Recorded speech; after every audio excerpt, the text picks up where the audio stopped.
누가복음 10장 25절에서 28절 말씀입니다. 어떤 율법 교사가 일어나 예수를 시험하여 이르되 선생님 내가 무엇을 하여야 영생을 얻으리이까?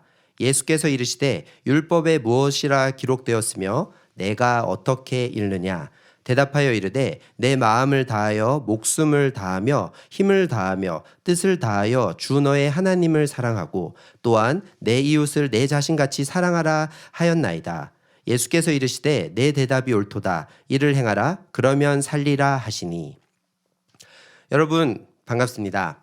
저는 정익훈이라고 하고요. 예수전도단이란 선교단체에서 사역하고 있습니다. 이렇게 16번째 누꾸마 여름 선교 캠프에 화면으로지만 여러분과 함께 말씀을 나누고 하나님의 마음을 나눌 수 있어서 영광이고 이 일을 통해서 하나님께서 어떤 일을 행하실지에 대한 큰 기대함이 있습니다. 여러분, 저와 함께 하나님이 우리와 어떻게 관계하시는지, 우리 그리스도인들은 관계를 어떻게 바라봐야 되는지 함께 살펴보는 시간 가지면 좋을 것 같습니다. 제 소개를 좀 더 드리자면요. 저는 예수전도단이라는 선교단체에서 15년째 사역을 하고 있습니다. 대학생들을 섬겼고요. 그리고 교회에서는 대학생들이 아니라 유치부 아이들과 함께 하고 있습니다.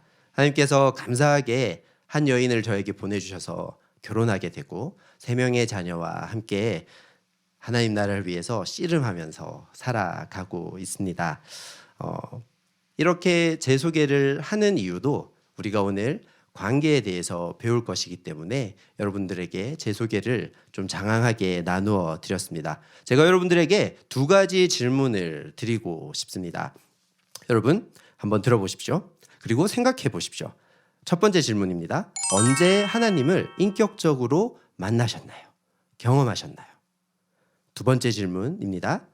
나의 신앙을 성장시켜준 사람은 누구입니까? 다르게 생각하면 나에게 예수님의 사랑을 보여준 사람은 누구인가요? 여러분, 이 질문에 대해서 대답하실 수 있으시겠습니까? 어떤 분들은 아주 쉽게 대답하실 수 있으실 것입니다. 그리고 어떤 분들은 좀 곰곰이 생각하셔야 될지도 모르겠습니다. 제가 왜 이런 2가지 질문을 여러분들에게 드린 것일까요? 그 질문에 대해서 잠시 생각해 보겠습니다. 이 질문은 관계에 대한 공통점을 가지고 있습니다.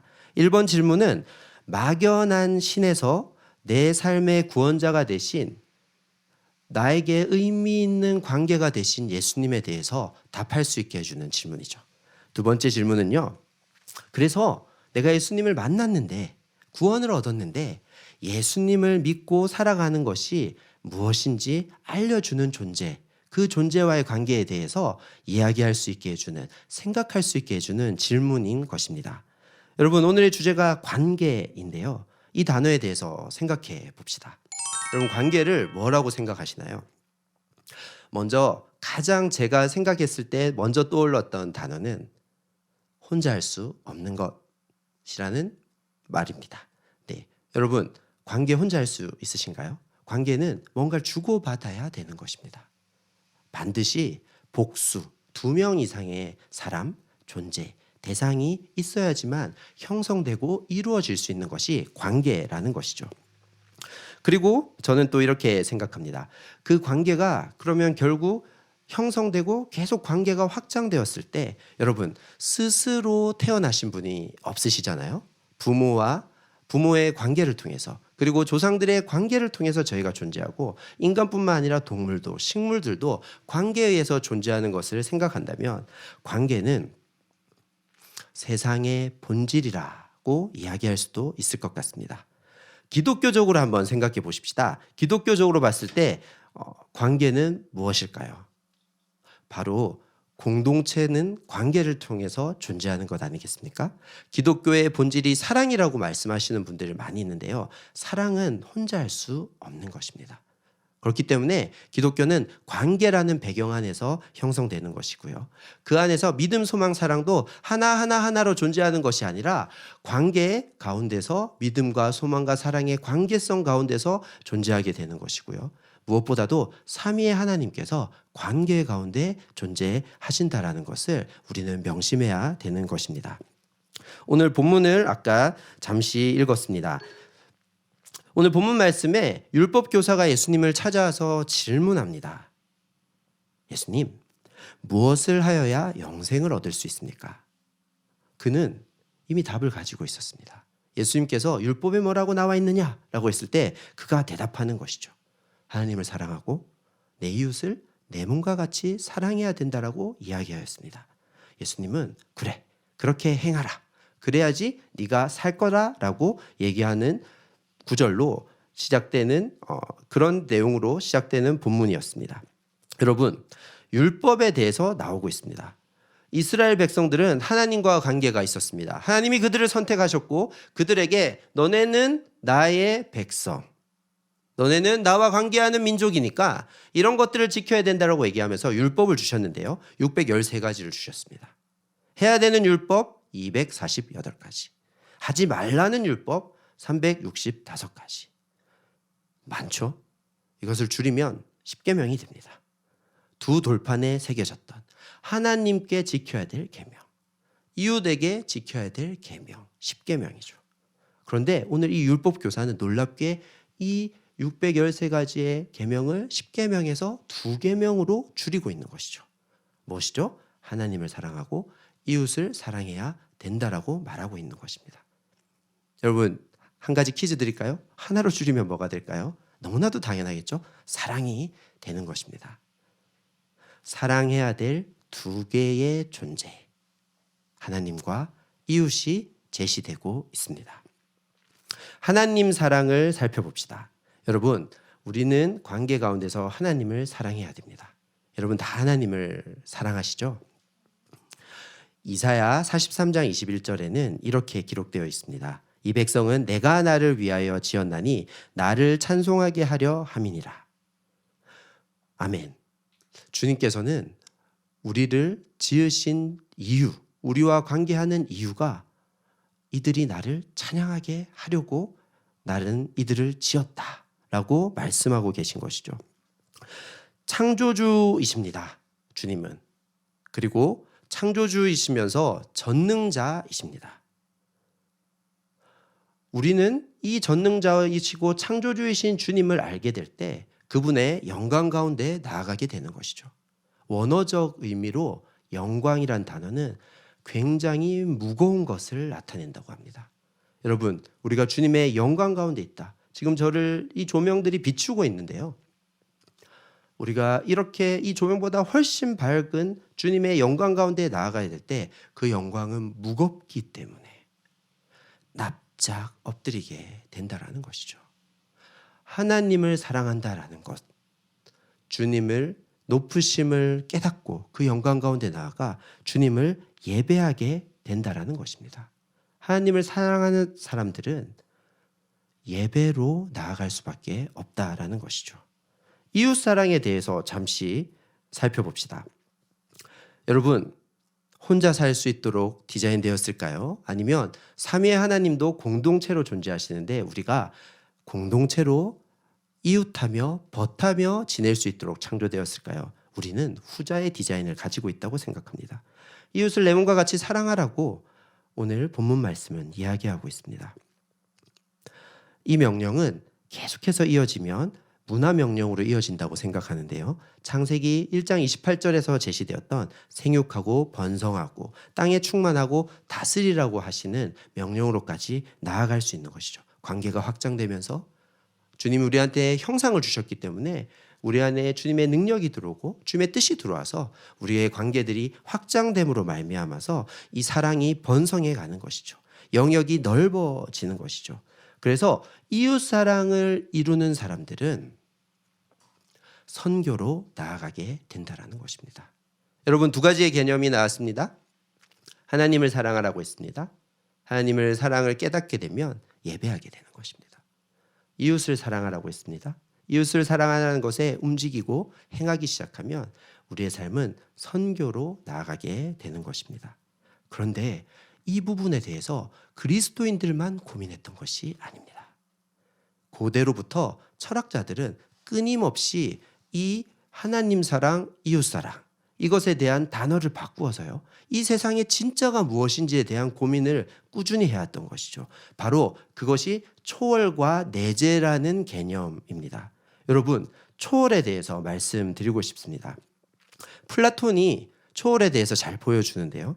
고대 철학자였던 플라톤은 이데아라는 세계는 참된 실제다라고 말했습니다. 그래서 우리가 사는 세계는 그림자인 거예요.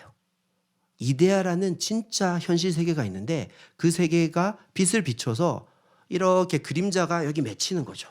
이 그림자의 세상에 우리는 살고 있다. 근데 이데아로 가야 되는데 분리되어 있는 거죠. 그래서 진짜 세계는 초월적인 것이다. 신이 있을 것인데 초월자다. 우리와 함께 있지 않고 우리라 분리되어 있을 거라고 이야기했습니다. 내재라는 개념이 있습니다.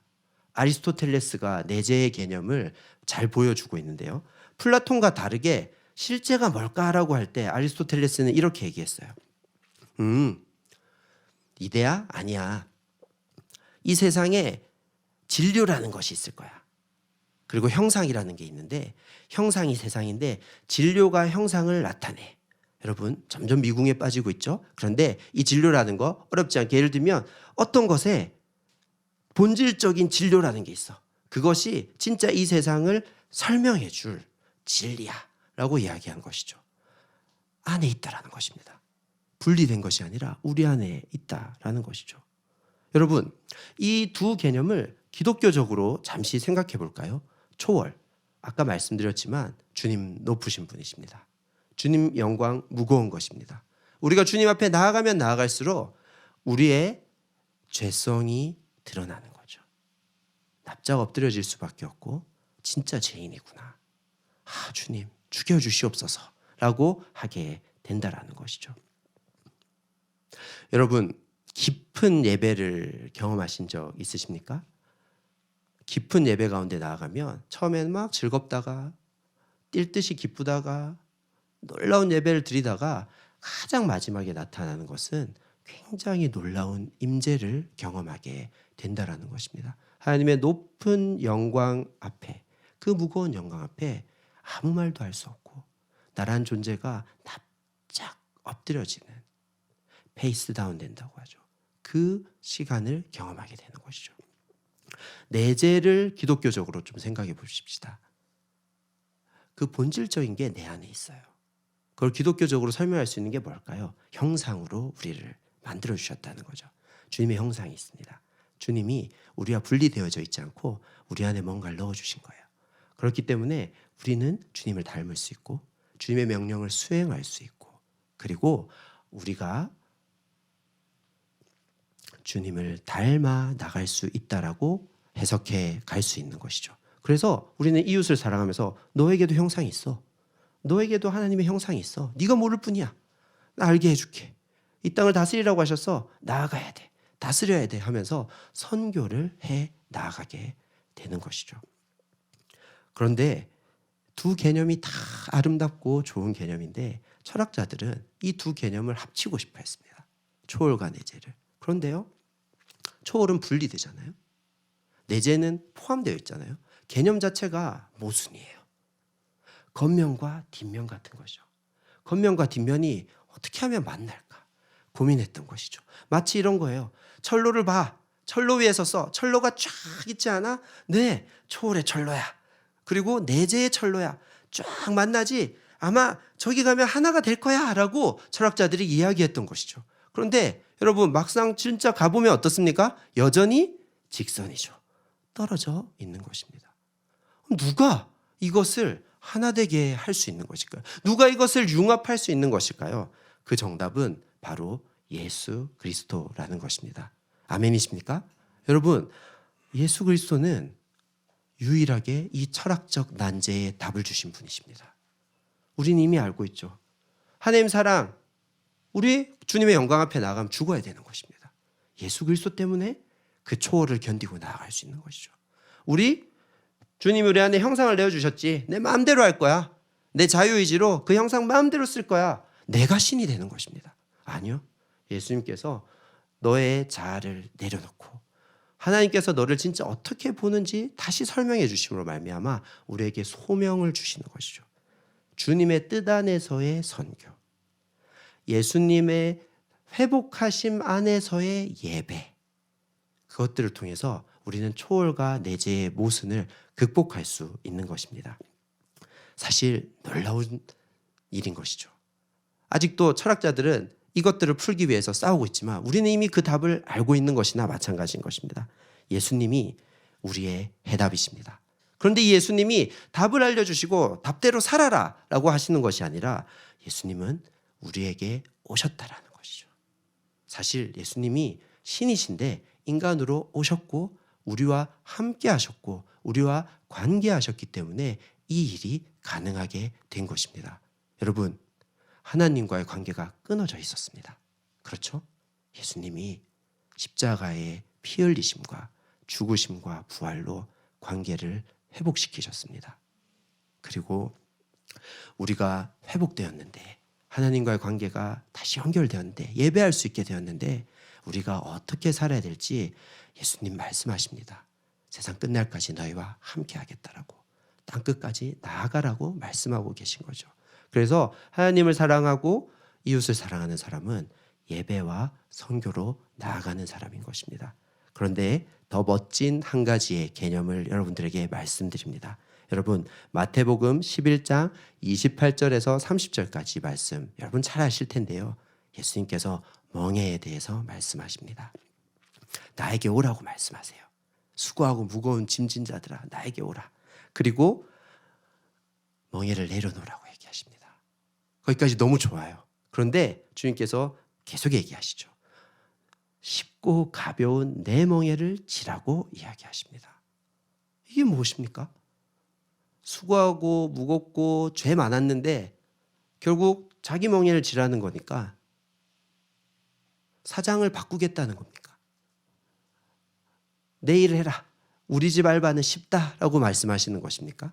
여러분, 그렇게 생각하는 것은 오해입니다. 주님의 멍에가 무엇인지 이 말씀을 잘 이해하려면 우리는 고대 중동의 멍에를 이해해야 합니다. 멍에는 여러분 뭐죠? 소가 이렇게 끼고 밭을 갈기 위해 쟁기를 앞으로 가게 하기 위해서 매는 것이죠. 무거운 것이고요. 힘을 써야 하는 것입니다. 그런데 고대 중동의 멍에는요, 이렇게 생겼어요. 2인용이었습니다. 소 2마리가 끄는 거였어요. 예수님께서 네가 가지고 있는 무거운 멍에는 벗어라. 내 멍에는 가볍고 쉽다. 매라. 맸습니다. 제 머리를 바꿔 끼웠어요. 예수님의 멍에로. 파트너가 있어야 돼요. 2인용이잖아요. 누구죠? 바로 예수님께서 그 자리에 오신다라는 것입니다. 예수님이 말씀하신 멍에는 자기가 매는데 한 자리가 비어 있는데 너 일로 들어올래? 라고 말씀하신 것이죠. 이것이 관계로 보는 복음이라고 생각합니다. 여러분, 주님은 우리에게 불합리한 일을 시키시는 분이 아닙니다. 그렇다면 멍에를 던져주면서 나는 초월자니까 너랑 같이 있을 수 없어. 그리스도의 장성한 분량까지 자라야 된다고 바울이 얘기했지? 이까지 와봐 라고 하시겠죠. 또 반대로 너무 내재적이셔서 그래 너 내 아들 맞아. 너 내 자녀야. 힘들었지. 상처 치유해 줄게. 그거 하고 싶었어? 그거 줄게. 너 꿈이 그거구나. 들어줄게. 돈이 필요해? 돈 줄게. 그런 우유부단한 함께 하시기만을 위해서 존재하시는 하나님이실까요? 아니요. 이 멍에는 이것들을 다 해석해 준다고 생각합니다. 예수님이 멍에를 메시고 그 멍에를 우리한테 한 자리를 넘겨주심으로 말미암아서 같이 가자. 소망의 자리, 하나님 나라의 완성을 위해서 우리는 저쪽으로 가야 한다. 그런데 우리는 아직 죄성이 많아서 글로 안 가고 싶어 하기도 하겠죠. 이쪽으로 가려고 하겠죠. 예수님이 이쪽으로 가자고 하고 맞춰 나가는 시간, 성화의 시간인 것이죠. 그 시간들을 통해서, 그 관계들을 통해서 주님께서 네가 바르게 예배할 것과 네가 바르게 선교할 것은 이런 것이다라는 것을 같이 그 산을 넘어가고 같이 그 풍랑을 견디고 같이 함께함으로 말미암아 우리에게 관계로서 그것들을 풀어주신다라는 것입니다. 말씀을, 이 강의를 정리하려고 합니다. 여러분, 미국의 유명한 철학자, 신학자, 설교자였던 조나단 에드워드가 그렇게 말했어요. 죄의 근본은, 하나님으로부터 오지 않은 것은 수축하게 된다라고 이야기했습니다. 그렇다면 뭐죠? 하나님으로부터 온 것은 확장하게 된다라고 이야기합니다. 여러분, 이것은 무슨 의미일까요? 우리가 아직 주님의 멍에 가운데 온전히 들어가지 못하고 죄 가운데 있을 때 우리는 나를 바라보게 되는 것입니다. 우리의 삶은 수축할 수밖에 없어요. 그런데 우리의 삶을 확장하게 하는 것은 나 스스로의 능력이 아니라 우리가 이 죄를 주님께 깨트리고 예수님의 멍에를 맴으로 말미암아서 주님과 함께 동행할 때 나를 향했던 내 죄성이 하나님의 뜻과 하나님의 방향과 하나님을 예배하기 위한 나의 신분과 사명이 회복됨으로 말미암아서 확장의 길로 가게 되는 것이죠. 무턱된 확장, 성공을 얘기하는 것이 아니라 하나님과의 관계의 깊이의 확장, 내 삶의 관계의 아름다움의 확장, 그리고 내 가족의 아름다움이 성장하는 것들, 하나님으로부터 온 것들을 이야기하는 것이죠. 그래서 여러분들에게 꼭 도전하고 싶습니다. 여러분, 하나님을 사랑하고 이웃을 사랑하십시오. 그리고 하나님을 사랑하는 사람은 예배할 것입니다. 그리고 이웃을 사랑하는 사람은 선교할 것입니다. 예수 그리스도를 통해서 바른 신분으로서 예배하고 바른 소명과 사명을 가지고 선교하는 여러분이 되셨으면 좋겠습니다. 그것은 관계 가운데 일어날 것이고요. 그 관계의 열매로서 확장이 일어나는데 그 확장은 아름다움과 건강함으로 표현될 것입니다. 15년 동안 사역하면서요, 가장 머릿속에 남는 것, 이 영혼을 꼭 구해야지, 이 사역을 이렇게 키워야지, 돈 걱정이 없어야지, 더 영향력 있는 선교를 해야지, 새로운 전략을 수립해야지, 그런 것들이 아니라 두 단어였습니다. 주님, 아름다움이 나타나게 하여 주시옵소서. 주님, 건강하게 하여 주시옵소서. 마음으로 드리는 진정한 예배는 아름다움이 있습니다. 하나님 앞에서 진정으로 사람과 열방을 섬기는 선교회는 건강함이 있습니다. 아름다움과 건강함은 만들 수 있는 것이 아닙니다. 주님과의 관계 가운데서 주님으로부터 주어지는 것임을 선포합니다. 여러분, 그것을 믿으시고 오늘 제가 처음 알려드렸던 그 두 개의 질문, 그 자리로 잠시 돌아가십시오. 야곱도 하나님을 만났던 곳에 베델이라 해서 만들고 힘들 때 베델로 올라갔습니다. 우리가 하나님과 예수님과 첫 관계했던 그 질문의 자리, 예수님처럼 사는 것이 무엇인지 알려줬던 그 관계의 자리로 돌아가서 그 관계를 축복하시면서 그 관계에 감사하시면서 진짜 예배와 선교가 내 옆에 계신 예수님과 함께 나아가는 것임을 다시 한번 선포하시고 느끼시면서 하나님 앞에서 관계하시는 여러분 되시기를 소망합니다. 감사합니다. 기도하겠습니다. 사랑의 하나님, 주님 우리를 지으신 분이십니다. 초월자이시고 하지만 주님 우리와 함께 하시는 내제자이심을 고백합니다. 예수님을 통해서 우리가 초월과 내재의 딜레마를 해결하는 것을 배웠습니다. 주님, 배움으로 끝나는 것이 아니라 이 진리를 알게 하여 주시옵소서. 이 진리는 관계 가운데 풀어짐을 알게 하여 주시고 주님과의 관계를 붙잡을 수 있는 저희가 되게 하여 주시옵소서. 저희의 힘으로 예배와 선교를 이룰 수 없음을 고백합니다. 주님, 예배하는 신분으로 회복시켜 주시고 선교하는 사명 받은 자로 다시 한번 힘있게 나아갈 수 있도록 주님 능력을 더하여 주시옵소서.